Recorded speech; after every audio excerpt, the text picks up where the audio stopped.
खैबर पख्तूनख्वा हुकूमत ने बाजौड़ ऑपरेशन की हिमायत का फैसला कर लिया। मुतासरीन को फी खानदान 50-50 हज़ार रुपए देने की मंजूरी दी गई है। इस बार हम बात करेंगे डॉन न्यूज़ के रिपोर्टर आरिफ फयाज से। आरिफ, रकम की अदायगी मुतासरीन को यकमुश्त कर दी जाएगी या अक़सात में, और ये सिलसिला कब से शुरू होगा?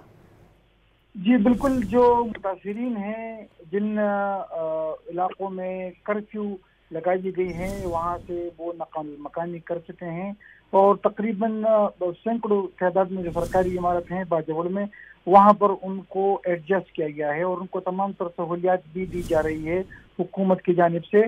कोशिश ये हुकूमत की है ज़िला इंतज़ामिया की कि उनको सरकारी इमारतों में एडजस्ट किया जाए, न कि उनको टेंटों में रहना पड़े, क्योंकि मौसम के सूरत हाल भी काफ़ी ख़राब है, वहाँ पर गर्मी भी ज़्यादा है और कहीं पर बारिश भी होती है।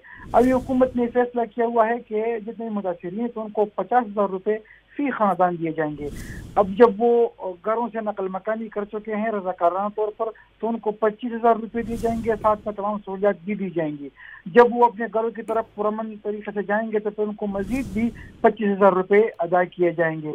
ये जो रकूम है मुतासिरीन को देने के लिए, तो ये ज़िले इंतज़ामिया को जारी कर दिए गए हैं। तकरीबन 10 करोड़ रुपए के फंड्स हैं और हुकूमत ने इस पर फैसला किया कि जितने इलाकों में भी टारगेट कार्रवाई के नतीजे में रज़ाकाराना तो इन लोगों ने अपने घर बार छोड़े हैं। बहुत शुक्रिया आरिफ, आपने अपडेट किया।